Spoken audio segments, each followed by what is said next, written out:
Good morning. In today's video, I am going to discuss with you the DAF 2 for those who are appearing before the board. But before that, let me congratulate all of you who have cleared the main exam and now you are getting ready for facing the board. Now, this is the stage where you need to be very cautious and obviously very powerful, very positive in your approach, in your mindset. Interview or personality test is something which is basically a viewed interaction with the candidates. The board members will interact with you and they would try to find out certain traits which are essential for a bureaucrat, for an administrator, for which you are vying. Those traits you cannot inculcate, in fact, overnight. Those traits must be present in all of you. It is present, basically it is present already. The only thing is to take them out and present them properly in an emphatic manner before the board so that you are able to express yourself that yes, you have that zeal, you have that ability to serve the nation in the capacity of administrator.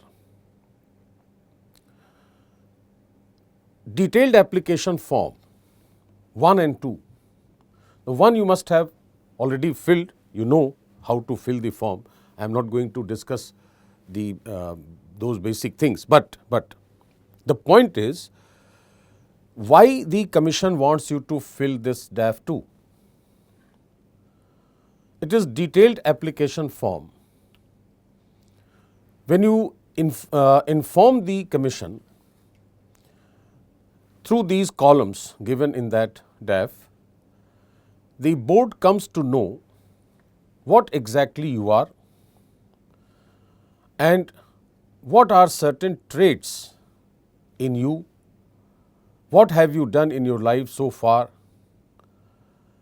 and above all, the board will pick up a thread from that DAF to ask questions. What I mean to say is that your interview will be based on DAF 2 primarily. Apart from that,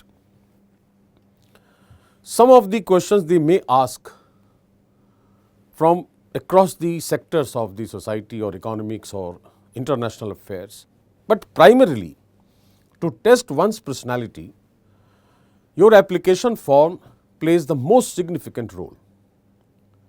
You must be knowing this. You are quite matured at this stage, so you must be knowing this, and you will agree with me that your information given in the detailed application form would be or would serve as the primary source of your questions, right?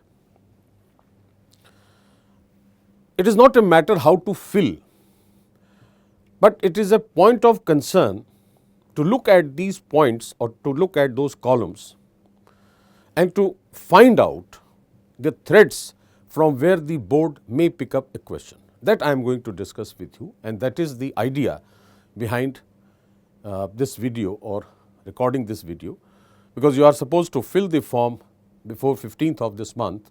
So, I thought that it was the right time to come to you and to discuss certain points so that you are cautious enough before giving any information, right. So, let us see the form first, and one by one I will discuss the points. The first page of your DAF shows your photograph, right, and it is written to be filled online by candidates qualified for personality test interviews. You have to write the ID, roll number, name, email, mobile. The point is, now let us see, mother tongue. First of the point is mother tongue.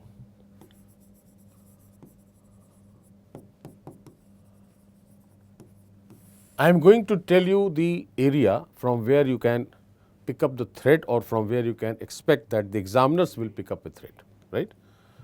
So, the first question, what is a mother tongue? This will be a very important question for those who have opted for literature as an optional. So, what is the difference between literature and language? How many mother tongues are being spoken in India? What is the total number of languages, dialects spoken in India across the country? And what exactly is the meaning of mother tongue? They may pick up a question from that, right?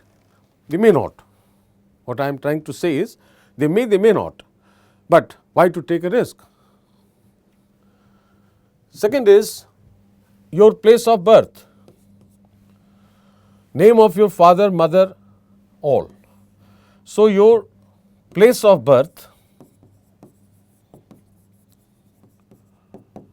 what is the significance of this? Its historical background, its social, cultural, economic aspects, and that shows your origin. Place of birth is the origin point of one person. That creates the socio-cultural setting of the person concerned. Therefore, they may ask some of the cultural traits of that place of birth, right? Another term, nationality.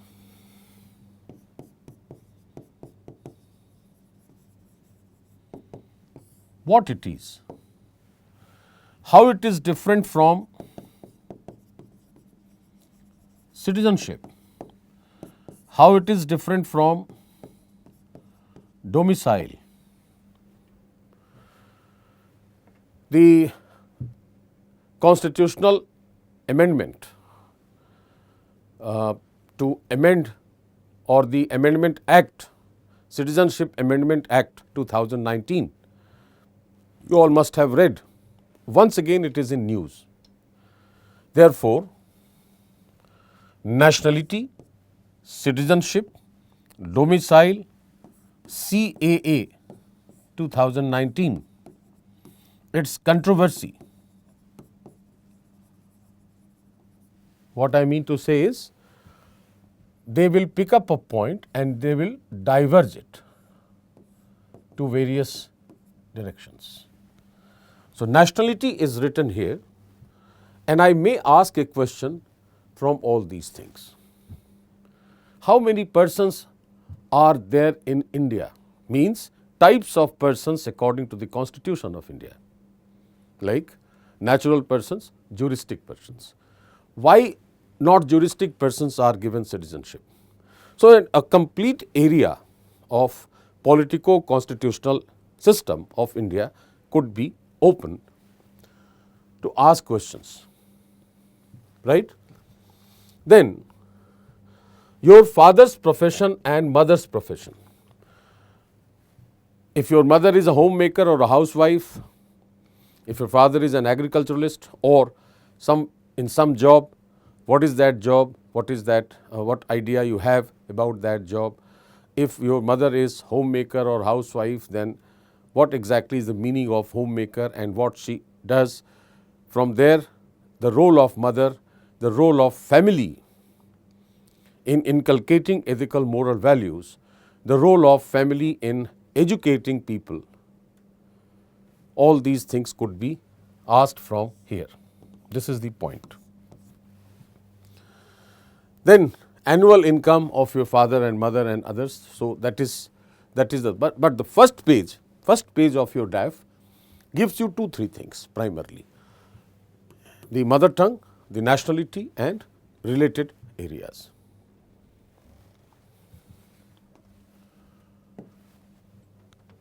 The second page is your postal address or the home district or home state, whatever.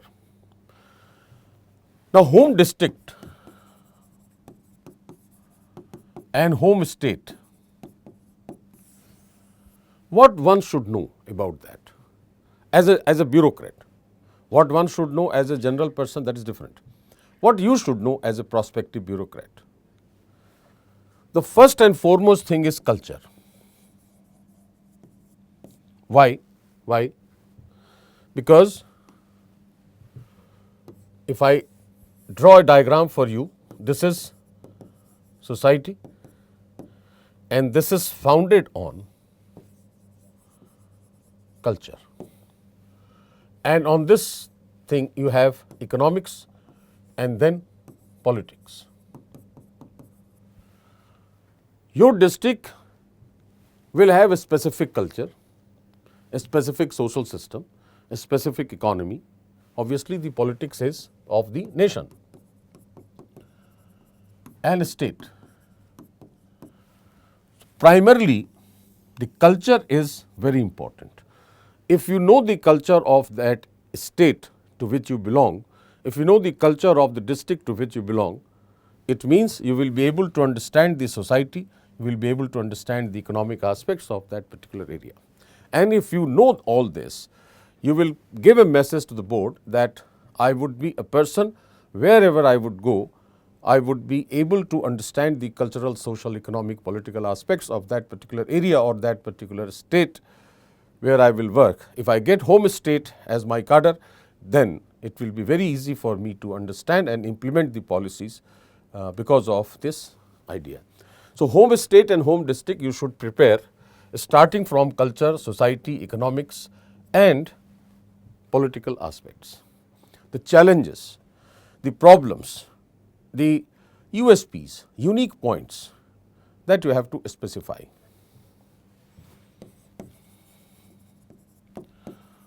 Unique points, challenges, these all things. If you understand culture, you will automatically have the historical moorings or historical background of that particular area that will be included. So, only the reference is required, not in-depth study. You are not writing mains. So, in-depth study is not required, but you should be able to express. If I ask that what is the culture of a state like Bihar or Tamil Nadu or Karnataka or Kerala or Madhya Pradesh or Bihar, then in one or two sentences you should be able to tell me that these are the specific points of the culture and these are the challenges what the state or the district faces. Then another very important aspect of your DAF is this: educational qualifications. This is a very, very important area. Now, see the column: examination passed, class and division, percentage of marks, CGPA, year of passing, subjects, name of school and college, name of board and university. Which one is more important? The name of your school and college or institution, board, university, obviously. If suppose you have written Veer Kunwar Singh University, then they may ask who was Veer Kunwar Singh. Right? If you have studied in Mahatma Gandhi College of Engineering, then they may ask who was Gandhi, what was his contribution. So, name of the school, college, board, university, this is one aspect. Very importantly, your subjects which you have studied at your academic level, graduation, post graduation, whatever, that subject is important for you so far as questions are concerned. Obviously, the basic and fundamentals, not in depth. Now, what is the purpose of asking questions from your academic background? To test your or to examine your sincerity, whether you had been sincere in your academics. If yes, then you would be a sincere person even in future. So, some basic and fundamental things you should understand or you should remember from your subjects which you have studied at your academic level, maybe graduation, post graduation. Another thing is that if you have switched over from your subject to pick up another optional which is a new subject for you, the question would be why did you shift or why did you change? If you have studied physics and you have opted for geography as an optional, then they may ask that why did you switch over from physics to geography, whether you are not confident or whether it was a strategy, what was your idea to switch over from your academic subject to a new optional altogether. So, this is the most important area of your DAF 2. Then This is again a continuation, higher educational qualification if you have done post graduation or PhDs or whatever. If you have done your post graduation, they may ask that why don't you want to go to the teaching side, why you are interested in joining civil services. So that this area is very important. It means the first page which I said, there are two components, the mother tongue, the place of birth and nationality. These three aspects are very important from the first page of DAF. And the second is your educational qualification or your academic background.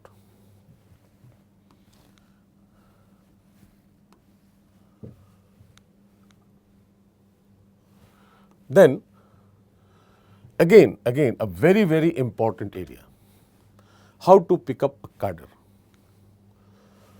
Whether you want to consider your home state as your first preference as home cadre, yes or no. There you have to write yes or no. Obviously you will write yes, I think so. Now the state cadres have been classified into zone, and you have to look at this very cautiously. Suppose your home state is Manipur or Punjab or Uttar Pradesh, then you have to consider that if I am writing Uttar Pradesh, then I have to see these, whether you are comfortable. So not just simply that you will pick up your, just see the home state and pick up that. They may ask, if suppose you did not get this cadre, why are you interested for Odisha, why for Jharkhand, why for Bihar? If you are from Manipur, then why not Karnataka, why not Haryana? So this is the area again of questions for you. So you have to be very cautious, and if you pick up the cadre zone wise, then you have to look at these states which are also included in the same zone in which your home state is included, and some fundamentals of those states you must remember. This is again very important. Here it is written, cadre allocation policy 2017. This is a question. What are the questions? What is a cadre? Then why cadre? And the policy 2017. Do you agree that cadre system should be changed? Do you agree that all selected candidates should be placed in their home cadre so that they are able to, or they are well acquainted with the socio-cultural system? If a person from Bihar is sent to Tamil Nadu, don't you feel that it would be difficult for him to understand the socio-cultural system? So why did we have a cadre policy? If it is, now suppose if you give the answer that it is an all India feature, then once you speak about all India feature, then some of the questions may be picked up from all India features of India, that is unitary features of the country. What I mean to say is, pick up your home state obviously, but try to get some fundamental idea of other states included in that zone and something related to your cadre.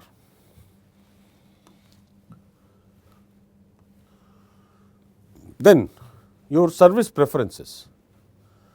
Very important point they have written in your DAF. See this. It is clarified that below order of services does not reflect their relative importance in the eyes of the government, and candidates are advised to use their own discretion while indicating preference in various services. If they have written Indian Administrative Service, Foreign Service, Police Service, Audit Account, Civil Account, Corporate Law, Defence, Defence States, Information, Postal, Indian Revenue Service, Custom, Indian Revenue Service, Income Tax, this sequence 1 to 20, very clearly they have written that it does not reflect the relative importance in the eyes of the government. It does not mean that IAS is the most important service and Puducherry Civil Service, Pondix, is the least important. No. They are very clearly written, and it is written, it is clarified. So, what you have to do is use your own discretion.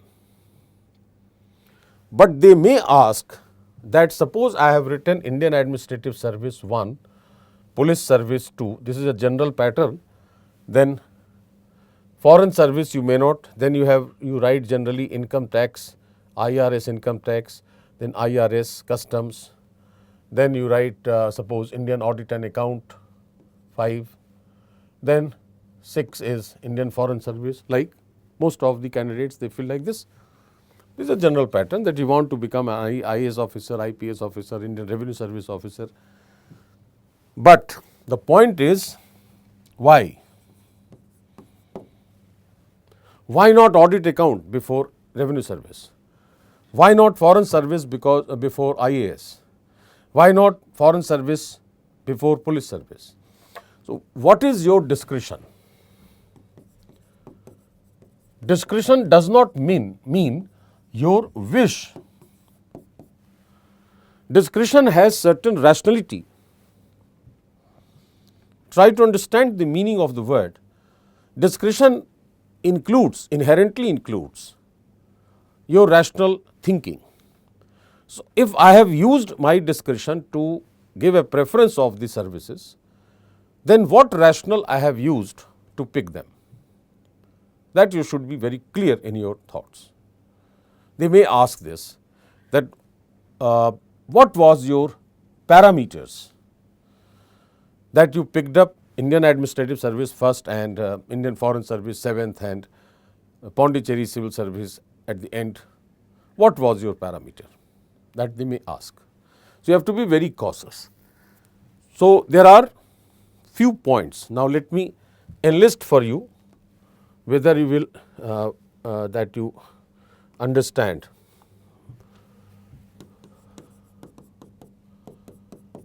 DAF 2, areas of prospective questions.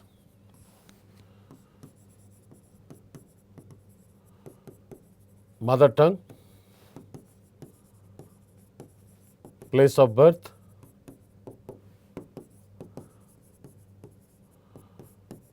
father and mother's profession,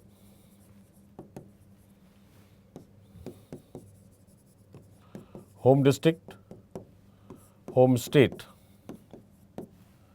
then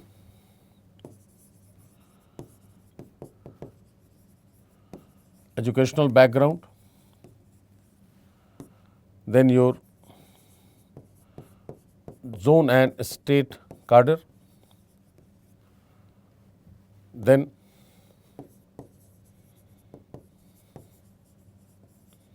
service preferences with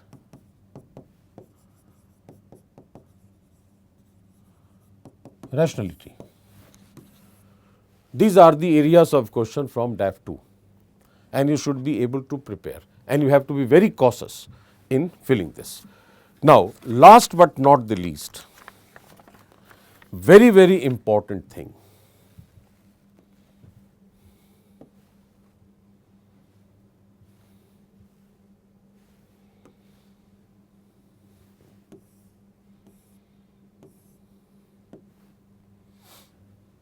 See this. Please give particular at the university, state, national level in respect of prizes, medals, scholarships, sports, NCC, position of distinction, leadership held in school, college, other extracurricular activities, interests such as hobbies. This is the area which I need to focus or give a special focus on this. Extracurricular activities, interests such as hobbies. Hobbies, very dicey area. Most of us probably do not understand precisely what you have to write in this. For example, there was a guy who wrote blood donation. There was a guy who wrote morning walk, then knowing the Middle East. Now, what are these? Are they hobbies? When you fill this column, you have to be very specific, particular. In which area you are interested and why are you interested in that? If you have a hobby of writing poem, diary writing, then obviously traveling, whatever, or teaching people. Sometimes people write meeting with the people. One guy had written that I feel very happy and my hobby is to support senior citizens. Now, this looks very good that you should support senior citizens, but is it a hobby? The point is that you have to find out what is your real area of interest. And if it is, then did you do something in your life so far? If you are interested in sports, you must have played from the school level. Suddenly you cannot develop that interest of playing cricket or playing volleyball or playing chess or whatever. The hobbies, the interests, it must have sustained in your personality. Your hobbies, your interests will reflect your thinking. So, you have to be very, very particular in filling this. Please don't fill such things. How can you have a hobby morning walk? You can have the hobby of walking, that could be tolerated. Hobby is something which makes you happy. Hobby is something for which you take out time from your busy schedule. Hobby is something which brings pleasure to you. And as I said, you compel yourself to take out time for that. So, be practical, don't be emotional, be sensitive, and analyze your areas of interest and then fill it, right. So, these are the points from where you will get the questions on DAF. Lastly, we can say hobbies. These are the general columns from where board may pick up the questions. The point is now that every individual's DAF 2 will be different. Therefore, during the preparation for interview, we would be discussing individually, personally, your information. If you register yourself and submit your DAF, then we will discuss one-on-one and your own information, and we'll try to find out specific questions for you at individual level. These are the general things. And then the most important thing in interview again is to understand what the board wants to find out in you. There are certain traits which they would expect. Those traits are your level of confidence, your communication skill, your integrity and value system,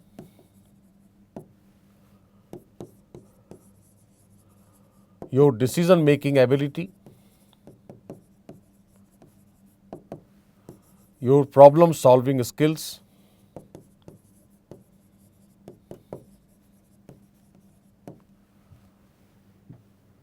fine. Now, what are these? They constitute soft skills. So, board is expecting certain traits as your soft skills. Therefore, you need to look at this. You need to self-analyze and do not focus on too much of facts. You should be clear in your thoughts. You should be clear in your communication. And if you are clear, the first advantage is that it will boost your confidence. If you are able to solve the problems, your confidence will be boosted again. Your decision making skill will be boosted. Therefore, try to analyze your own traits, try to analyze your own soft skills, and we would be ready to serve, we would be ready to assist you in doing this, one by one, individually. Wherever you have doubts, let us sit and clear those doubts. That is one. Another thing what we at Sanskriti will do, even if you face the mock board, we will try to motivate you by pointing out your soft skills, by pointing out your qualities, your traits, not simply for finding out faults, carping. No, carping should not be done at the mock interviews. Mock interview means the objective should remain the same what the board has, and that is to pick up your traits, not to tell you that these are the faults in you, and because if I do that, that would demotivate you. So, our idea or our objective is to point out certain qualities. People generally say that you have to sit this way, you have to cross your fingers, you have to wear such kind of dress, or you have to wear such kind of tie and a black shoe and this and that. These are immaterial aspects. It is very obvious that one who is appearing before the board for an IAS or IPS or class 1 service, he will be at his best. Choice is yours. You should be disciplined, you should be well dressed, you should hair must be properly combed. That is obvious that you will do. Nothing has to be suggested that way. Immaterial things. I am in close touch with some of your UPSC members and former chairmen also, and very frequently we discuss that these are the immaterial things, and the candidate focus more on that instead of these. Our idea in mock interviews would be to develop your soft skills, to clear your doubts, to look at your DAF, to pick up prospective questions for you, so that you are confident enough in before you face the board. We will also provide list of topics of current affairs, what is happening around you. The idea is to test your awareness, whether you have kept your eyes and ears open, whether you are vigilant enough. So, current affair issues are asked for that purpose. So, we will provide you a list of topics, and you will get a chance to discuss certain topics of a specific subject with that specific expert. You will get a chance to meet with former members of UPSC and senior bureaucrats, IAS, IPS officers. Say for example, if you want to know about Manipur, then somebody from Northeast who had spent his life 30 years, 35 years as bureaucrat in Northeast, he would be able to tell you very precisely. So, all these things would happen, and I am sure that once you join the program, you would be really in advantageous position. And once again, the idea is to develop your soft skill, rather strengthen your soft skill, and to to give you a direction which UPSC wants you to proceed in that direction, not to create your own strategy, not to make your own strategy. The strategy is already made. We will help you or assist you to reach your goal, right? So, thank you very much. All the best and see you in our programs. Thank you.